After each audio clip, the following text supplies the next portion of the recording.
Law of supply को आगे बढ़ाते हुए अब मैं आपको बताने जा रहा हूँ reasons for law of supply या लॉ ऑफ सप्लाई क्यों एप्लीकेबल होता है, और उसके साथ साथ मैं आपको एक्सप्लेन करूंगा exceptions to the law of supply. Law of supply के जो अपवाद होते हैं कि किन सिचुएशंस में लॉ ऑफ सप्लाई एप्लीकेबल नहीं होगा। तो पहले आपको बता रहा हूँ reasons for the law of supply. ठीक है, उसमें रीजन जो यहाँ पे दे रखे हैं सामने आपके लिखे हुए तीन है। पहला profit motive. Every firm who is the supplier or who is the seller or who is the producer in the market will supply the profit to earn more and more profit। ठीक है, हर firm का जो business करने का M होता है वो profit को ज्यादा से ज्यादा कमाना होता है, प्रॉफिट को ज्यादा से ज्यादा बढ़ाना होता है, ज्यादा से ज्यादा प्रॉफिट कमाना होता है। तो सिंपल सी चीज है कि अगर प्राइसेस बढ़ती हैं तो फर्म के प्रॉफिट बढ़ते हैं, इसलिए सप्लाई बढ़ता है। ठीक है, तो this is the reason for increase in supply with increase in price और decrease in supply with decrease in price. क्योंकि अगर प्राइसेस बढ़ती हैं तो प्रॉफिट बढ़ता है और हर फर्म ज्यादा से ज्यादा प्रॉफिट कमाना चाहती है, तो प्राइस बढ़ने के साथ साथ वो सप्लाई को बढ़ा देती है ताकि वो ज्यादा से ज्यादा प्रॉफिट्स अर्न कर सके। और अगर सप्लाई कम होता है तो ऑब्वियसली फर्म के प्रॉफिट्स कम होने लगते हैं।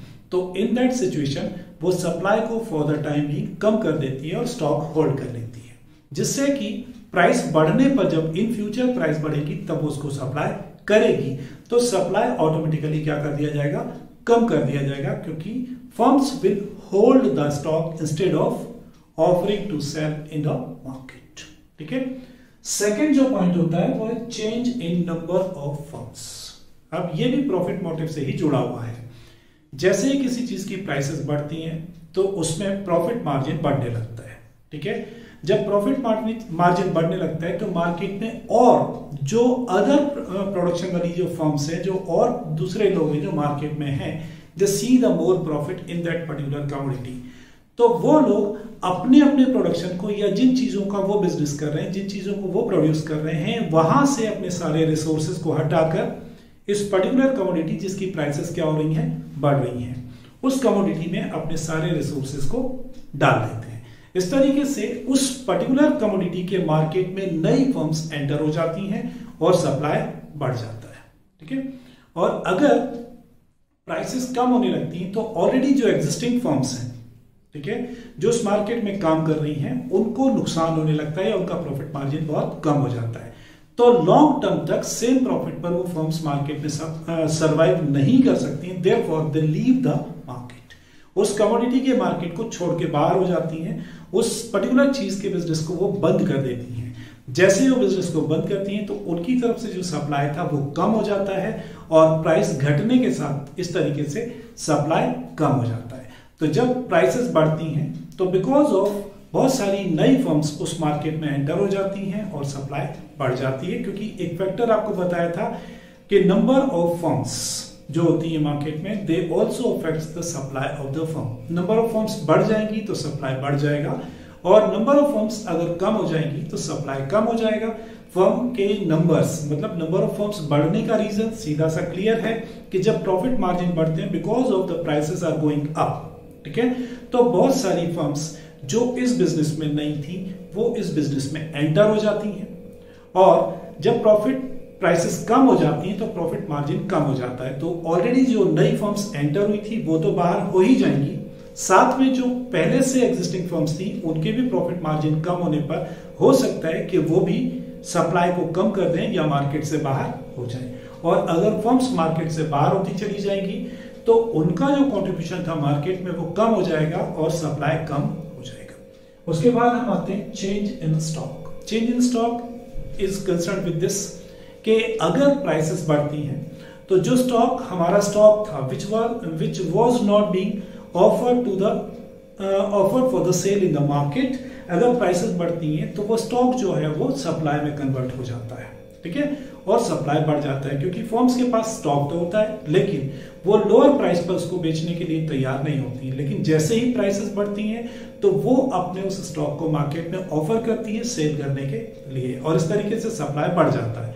लेकिन अगर प्राइसेस कम होती हैं तो फर्म्स जो हायर प्राइस पर मार्केट में प्रोडक्शन को बेचने के लिए तैयार थी, प्राइसेस गिरने के साथ ही वो स्टॉक को मार्केट से क्या करती हैं, हटा लेती हैं, मतलब ऑफर से, बेचने के ऑफर से उसको रोक देती हैं और वो स्टॉक में कन्वर्ट हो जाता है। तो इस तरीके से मार्केट में या तो स्टॉक जो सेल का स्टॉक है, ऑफर है, वो बढ़ जाता है, तो स्टॉक कम हो जाता है और सेल क्वांटिटी बढ़ जाती है। और अगर प्राइसेस कम हो जाती हैं तो सेल क्वांटिटी कम होकर स्टॉक बढ़ जाता है। तो स्टॉक में चेंज हो जाता है कि या तो स्टॉक बढ़ जाता है या स्टॉक कम हो जाता है with change in price of the commodity. तो इस तरीके से इस लॉ के एप्लीकेबल होने का जो बेसिक जो मोटो है वो अल्टीमेटली कहीं ना कहीं प्रॉफिट है, क्योंकि प्राइस के साथ साथ प्रॉफिट अफेक्ट्स होते हैं और अगर प्रॉफिट्स अफेक्ट होते हैं तो उससे सप्लाई अफेक्ट होती है। More profit more supply, less profit less supply, ये एक सिंपल सा कंसेप्ट है कि जब आपको प्रॉफिट ज्यादा मिलते हैं तो आप ज्यादा से ज्यादा माल बेचने की कोशिश करते हैं, और अगर आपको मार्जिन कम हो जाते हैं तो उस प्राइस पर आप माल बहुत ज्यादा नहीं बेचेंगे तो तब भी, क्योंकि कुछ भी जो भी प्रॉफिट हो रहा है एटलीस्ट वो तो आपको हो ही रहा है, अपना खर्च चलाने के लिए, अपना घर चलाने के लिए कुछ ना कुछ प्रॉफिट तो आपको कमाना ही पड़ेगा। तो भले ही कम हो रहा है लेकिन फिर भी आप उस प्राइस पर बहुत ज्यादा माल ऑफर नहीं करेंगे, ठीक है, और आप कोशिश करेंगे उसको तब तक रोकने की जब तक कि प्राइसेस आपके अकॉर्डिंग ना आ जाएं। जैसे ही आपको आपके हिसाब से प्राइस मिलने लगेगी आप उस स्टॉक को मार्केट में बेचने के लिए ऑफर कर देंगे। अब मैं आ रहा हूं आपको exceptions to the law of supply. हर चीज के कुछ ना कुछ अपवाद होते हैं। अपवाद का मतलब होता है कि वो पर्टिकुलर चीज वहां पर एप्लीकेबल नहीं होती है। तो लॉ ऑफ सप्लाई में भी ऐसा ही होता है कि कुछ ऐसी सिचुएशंस होती हैं, कुछ ऐसी कंडीशंस होती हैं जहां पे ये लॉ जो कि प्राइस बढ़ने के साथ साथ सप्लाई बढ़ रहा है या प्राइस गिरने के साथ साथ सप्लाई गिर रहा है, ऐसी कोई सिचुएशंस क्रिएट नहीं होती है। वो कंडीशंस हैं यहाँ पे, सबसे पहला फ्यूचर एक्सपेक्टेशन। ये अपन पहले भी जान चुके हैं, किसी एक पॉइंट को अपन ने यहाँ पे जाना था, ठीक है। तो फ्यूचर एक्सपेक्टेशन सप्लाई को अफेक्ट करते हैं, ठीक है, लेकिन वहां पे लॉ एप्लीकेबल नहीं होता है। फ्यूचर एक्सपेक्टेशन में सप्लाई जो है वो कम या ज्यादा हो जाती है, जस्ट अपोजिट टू एक्सपेक्टेशन, ठीक है। अगर फ्यूचर में प्राइस बढ़ने की संभावना है, एक्सपेक्टेशन है या प्रिडिक्शन है कि in future prices will go up, then present में जो सप्लाई का लॉ है वो फेल हो जाएगा। फेल हो जाएगा मतलब ये कि प्राइस बढ़ रही है और फ्यूचर में, मतलब जैसे अभी 10 रुपए प्राइस है, कल 11, 12, 13 ऐसे होने वाली है और होती जा रही है, ठीक है, और वो फ्यूचर में जाके 25 रुपए पर टिकने वाली है। अगर ऐसी उम्मीद है कि with in 2 months they will stop at 25, मतलब 25 तक वो जाएंगी। तो अभी प्राइस बढ़ते हुए भी लोग सप्लाई को कम करेंगे बिकॉज ऑफ कि they will try to sell at 25, not at 12 और 15, ठीक है। तो ऐसी सिचुएशन में जहां पे प्राइसेस बढ़ रही हैं वहां सप्लाई बढ़ने के बजाय क्या हो जाएगी, कम हो जाएगी, क्योंकि फ्यूचर में प्राइस उससे भी ज्यादा ऊपर जाने की पॉसिबिलिटी है। तो आदमी उस वक्त बेचने की कोशिश करेगा जब प्राइसेस अपने पीक पर होगी, हाईएस्ट लेवल पर। और अगर प्राइसेस नीचे जा रही है तो every day the prices are going down, ठीक है, और वो बहुत नीचे जाएंगी, ये प्रेडिक्शन है। तो बंदे जिन लोगों के पास भी अभी माल अवेलेबल है वो ज्यादा से ज्यादा माल अभी निकालने की कोशिश करेगा ताकि जो प्राइस एट प्रेजेंट है उस प्राइस में वो बेचकर और बाहर हो जाए और उससे गिरने वाली प्राइस पर उसको माल बेचना ना पड़े। मतलब ये कि लोएस्ट प्राइस पर माल बेचने के बजाय वो उससे हायर प्राइस पर ही माल बेच देगा। तो prices are going down, prices नीचे जा रही है, तो नॉर्मली क्या होता है कि सप्लाई कम होना चाहिए, ठीक है, लेकिन यहाँ पे सप्लाई कम होने के बजाय क्या हो रहा है, बढ़ रहा है, बिकॉज क्योंकि आने वाले टाइम में प्राइसेस उससे भी ज्यादा नीचे जाने की संभावना है। तो ऐसी सिचुएशन में अभी हम ये कोशिश करेंगे कि अभी जो प्राइस मिल रही है हम उस पर ही सारा माल बेच दें, तो हमें उससे लोअर प्राइस पर बेचने की जरूरत नहीं पड़ेगी और हमारा जो एक्सपेक्टेड लॉस होगा वो कम हो जाएगा, ठीक है। तो इसलिए यहां पर लॉ गिरती हुई प्राइसेस में एप्लीकेबल नहीं होगा और बढ़ती हुई प्राइसेस में भी एप्लीकेबल नहीं होगा। उसके बाद आता है एग्रीकल्चरल गुड्स। जो एग्रीकल्चर गुड्स होते हैं जो कि वेदर के ऊपर डिपेंड करते हैं, ठीक है, तो ऐसे गुड्स जो मौसम और बहुत सारी नेचुरल चीजों के ऊपर डिपेंड करते हैं कि उनका प्रोडक्शन जो है वो हो गया, जितना होना था वो हो गया और अब उसको ना तो बढ़ाया जा सकता है ना कम किया जा सकता है। तो ऐसी सिचुएशन में भी जो लॉ ऑफ सप्लाई है वो एप्लीकेबल नहीं होता है। नॉर्मली क्या होता है कि जब क्रॉप की फसल जो होती है वो कम होती है तो डिमांड अपनी जगह कांस्टेंट है, फसल कम होने के कारण हो रहा है ये कि प्राइसेस बढ़ रही है because of supply is less than the demand, right.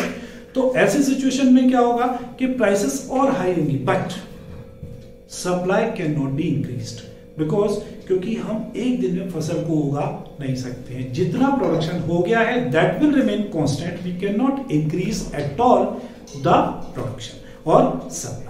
और ऐसा ही कि अगर बम्पर क्रॉप आ जाती है मार्केट में तो सप्लाई एकदम से बढ़ जाता है, ठीक है।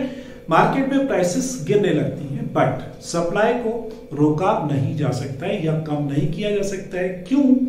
क्योंकि जो फसल प्रोड्यूस हो गई है वो अल्टीमेटली बेचनी ही पड़ेगी। टू सम एक्सटेंट हम उसको रोक के रख सकते हैं लेकिन वो बहुत ज्यादा लंबे टाइम तक रोक के नहीं रखी जा सकती है क्योंकि अगले साल या अगले सीजन में फिर से वही चीज प्रोड्यूस होकर मार्केट में आएगी, ठीक है। तो एग्रीकल्चर प्रोडक्ट के केस में ऐसा होता है कि लॉ एप्लीकेबल नहीं होता है। वो सिंपली अगर प्राइसेस बढ़ रही हैं तो भी हम उसकी सप्लाई को बढ़ा नहीं सकते और अगर प्राइसेस गिर रही हैं तो हम उसकी सप्लाई को कम भी नहीं कर सकते क्योंकि वो चीज एक बार प्रोड्यूस हो चुकी है इंस्टेंटली। ना तो हम उसको और प्रोड्यूस कर सकते हैं और ना ही हम उसको लॉन्ग टाइम तक होल्ड कर सकते हैं। उसके बाद आता है पेरिशेबल गुड्स। कुछ चीजें होती हैं जो बहुत जल्दी खराब होती हैं शॉर्ट टर्म में, ठीक है।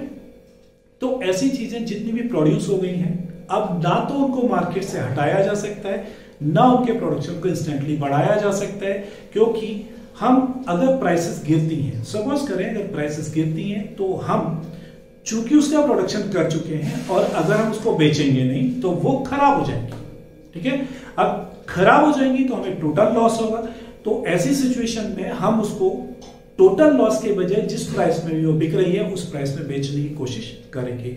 तो इंस्टेड ऑफ कि प्राइसेस आर गोइंग डाउन लेकिन हम उसको फिर भी बेच रहे हैं एट एनी प्राइस बिकॉज क्योंकि हम वहां पर उसको होल्ड नहीं कर सकते हैं, they are of perishable nature, ठीक है। तो पेरिशेबल नेचर की जितने भी गुड्स होते हैं वो बहुत ज्यादा क्वांटिटी में प्रोड्यूस नहीं किए जाते हैं क्योंकि वो बहुत जल्दी खराब होते हैं और हम उसको लॉन्ग टाइम तक होल्ड भी नहीं कर सकते क्योंकि वो खराब होते हैं, ठीक है। तो अगर मार्केट में अचानक से डिमांड बढ़ जाती है तो they can not be produced, उनकी सप्लाई को नहीं बढ़ाया जा सकता है क्योंकि प्रोडक्शन उनका बहुत लिमिटेड किया जाता है, ठीक है।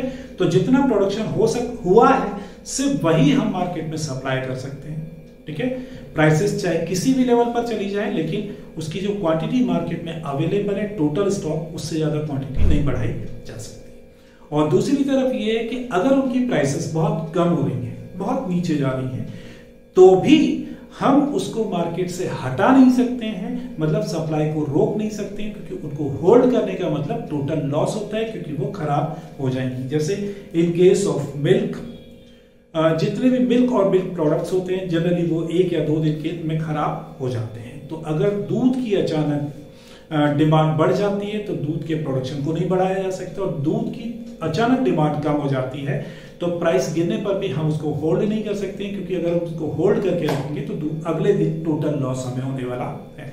तो ये फ्रूट्स होता है, वेजिटेबल्स होते हैं, एग्स होता है, मछली होती हैं, ये जो चीजें होती हैं ये बहुत ही पेरिशेबल नेचर की होती हैं। इसलिए इनमें लॉ ऑफ सप्लाई एप्लीकेबल नहीं होता है। मार्केट में जो भी प्राइस है उसी प्राइस पर सप्लाई करना पड़ेगा।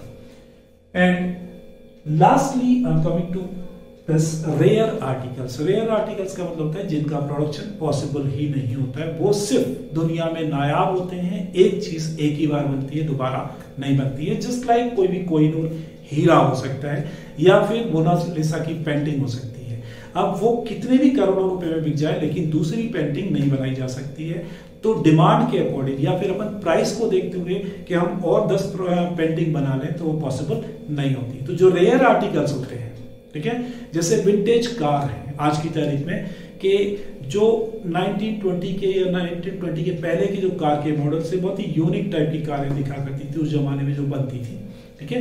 ऑब्वियसली कि वो आज की टेक्नोलॉजी के कंपैरिजन में बहुत ही वर्स्ट है लेकिन उनका जो लुक और उनकी जो क्रेज है वो बहुत ज्यादा है और उन कारों को लोग कई गुना कीमत में, मतलब आज जिस रेट में जो लग्जूरियस कार मिलती हैं उन कारों के रेट में लोग उनको खरीदने के लिए तैयार होते हैं। अब क्या हम उनके प्रोडक्शन को बढ़ा सकते हैं? Obviously not. क्यों?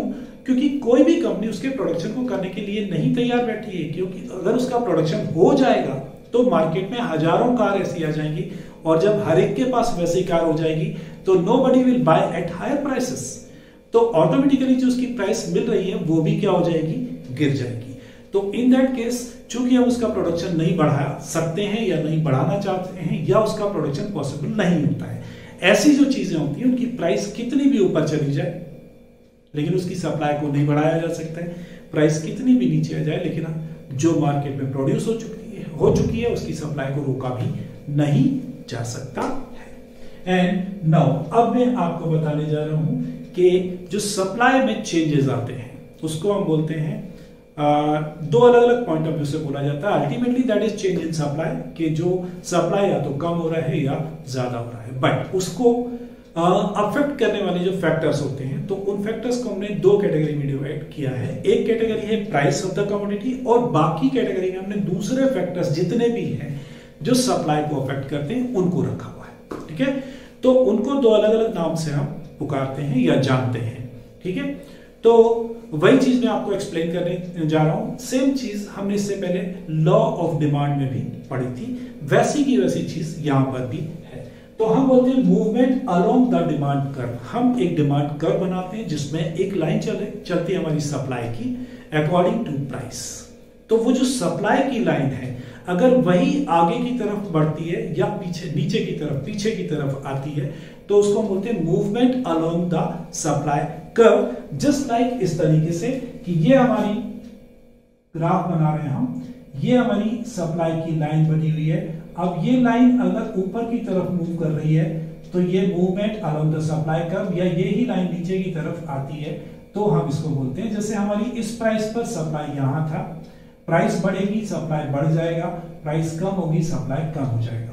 तो ये जो लाइन है हमारी, मान लो पहले इस लाइन पर थी बिकॉज ऑफ क्योंकि प्राइस कम थी, जैसे ही प्राइस बढ़ी तो सप्लाई हमारी बढ़ के यहां चली गई, तो ये लाइन यहां से आगे की तरफ मूव कर गई।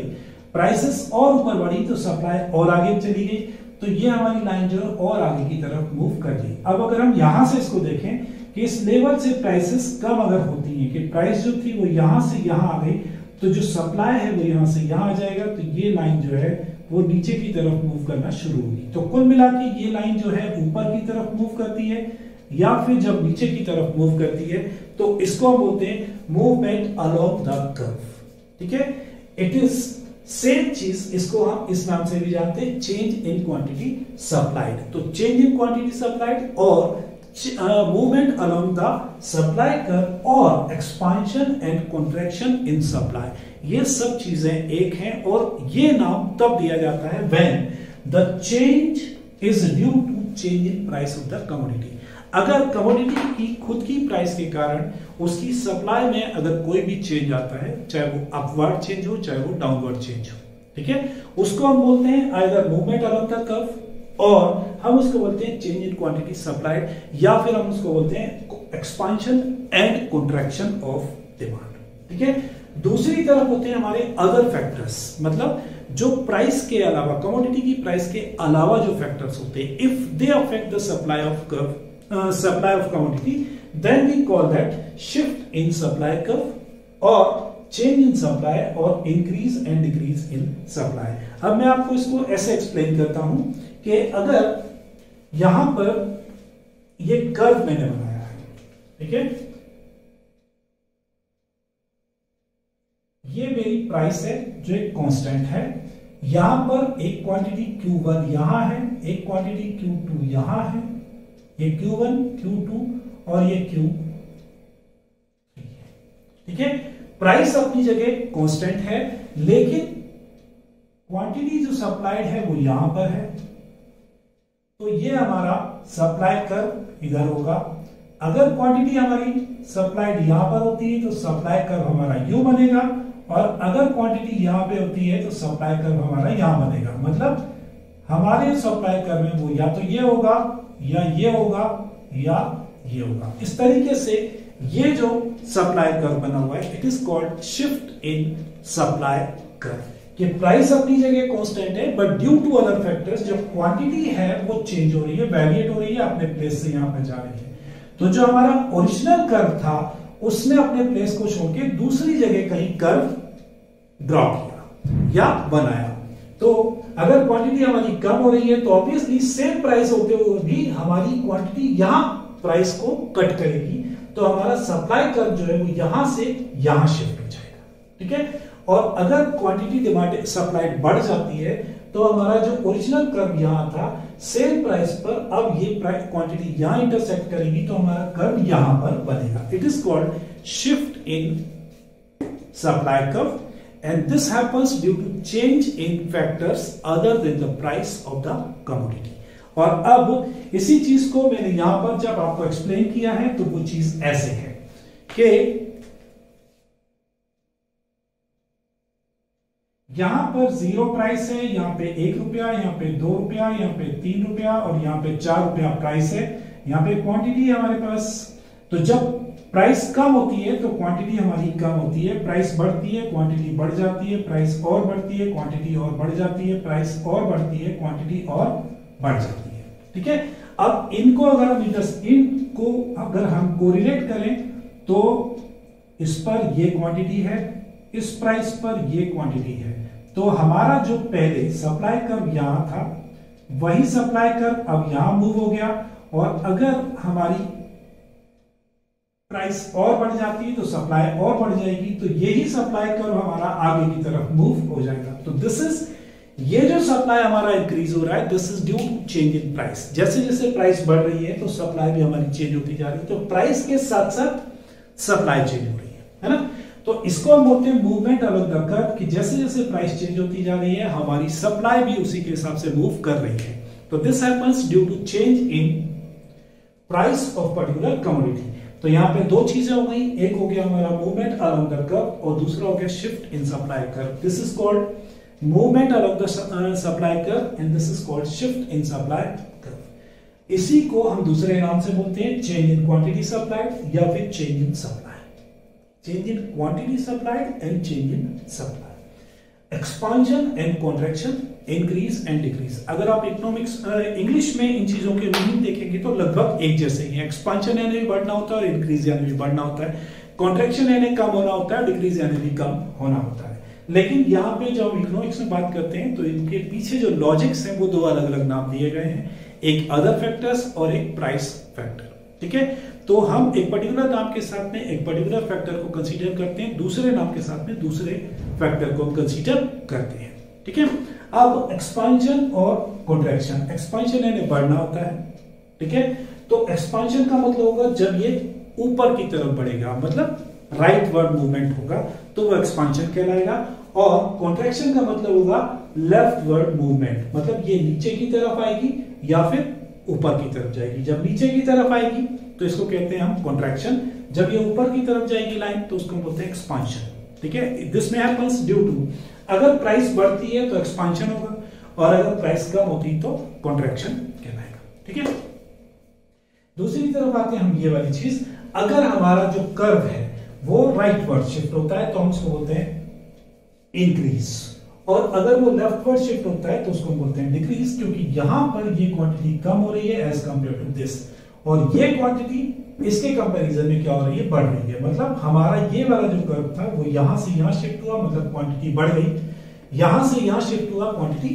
कम हो गई। क्वांटिटी कम होने का मतलब कॉन्ट्रैक्शन, ठीक है, और क्वांटिटी बढ़ने का मतलब एक्सपांशन। तो दिस इज, दोनों के बीच में जो डिफरेंस है वो बेसिकली सिर्फ नाम का डिफरेंस है और उसको अफेक्ट करने वाले फैक्टर्स का डिफरेंस है। अल्टीमेटली देयर इज इंक्रीज और डिक्रीज इन क्वांटिटी, या तो क्वांटिटी सप्लाई बढ़ रही है या क्वांटिटी सप्लाई कम हो रही है।